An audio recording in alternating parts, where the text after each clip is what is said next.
Assign A, B, C, D from given type of reaction. A for disproportionation reaction, B for comproportionation reaction, C for either intermolecular redox reaction or displacement reaction, D for either thermal combination redox reaction or thermal decomposition redox reaction. I2 plus NaOH gives NaI plus NaOI. So question में हमारे पास ये reaction है कि I2 NaOH के साथ react करके NaI और NaOI बना रहा है। हमें बताना है कि ये किस टाइप का रिएक्शन है। तो सबसे पहले तो हम इस रिएक्शन को समझते हैं। हमारे पास था आयोडीन मॉलिक्यूल, ये रिएक्ट करता है सोडियम हाइड्रोक्साइड के साथ और फॉर्म करता है NaI सोडियम आयोडाइड, इसके साथ साथ NaOI और कुछ वाटर मॉलिक्यूल्स इवॉल्व होंगे ताकि हमारा इक्वेशन बैलेंस हो सके। अब हम इक्वेशन अपना बैलेंस करें तो ये हो जाएगा 2 और ये हो गया हमारा इक्वेशन बैलेंस। अब ये जानने के लिए कि किस टाइप का रिएक्शन है, हम सारे जो एटम्स हैं इनका ऑक्सीडेशन स्टेट देखते हैं।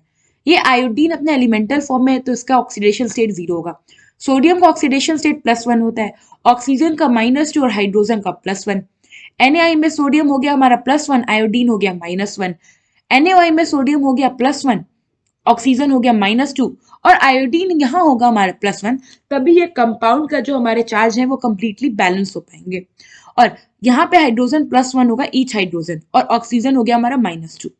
तो जब आप इस रिएक्शन के हर एलिमेंट के ऑक्सीडेशन स्टेट को देखोगे तो आपको पता चलेगा कि जो हमारे सारे एलिमेंट्स है आयोडीन को छोड़ दे तो इन सबको ऑक्सीडेशन स्टेट सेम है। जैसे कि Na जो है ये +1 यहाँ भी है, यहाँ भी +1 है, यहाँ भी +1 है।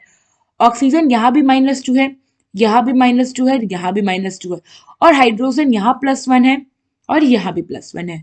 तो एक ही एलिमेंट है I जो कि अपना ऑक्सीडेशन स्टेट चेंज कर रहा है। तो अब I क्या है, I2 में 0 से गया है NaI में -1 में। इसका मतलब इसने एक इलेक्ट्रॉन गेन कर लिया। तो कोई भी एलिमेंट इलेक्ट्रॉन गेन करता है इसका मतलब उसका रिडक्शन हो रहा है ना।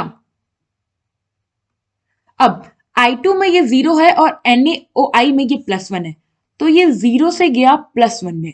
तो इसका मतलब है इसने एक इलेक्ट्रॉन डोनेट कर दिया और कोई भी एलिमेंट अगर इलेक्ट्रॉन डोनेट करता है तो इसका मतलब उसका ऑक्सीडेशन हो रहा है।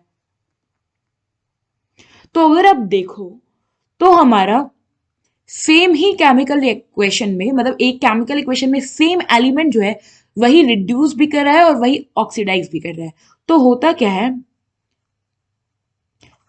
सेम एलिमेंट oxidizes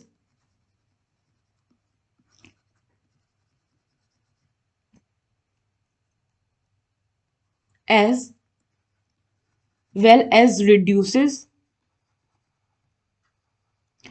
तो इस तरह के रिएक्शन को हम डिस्प्रोपोर्शनेशन रिएक्शन कहते हैं। देन सच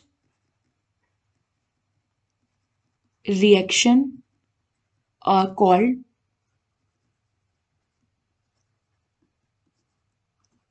डिस्प्रोपोर्शनेशन रिएक्शन।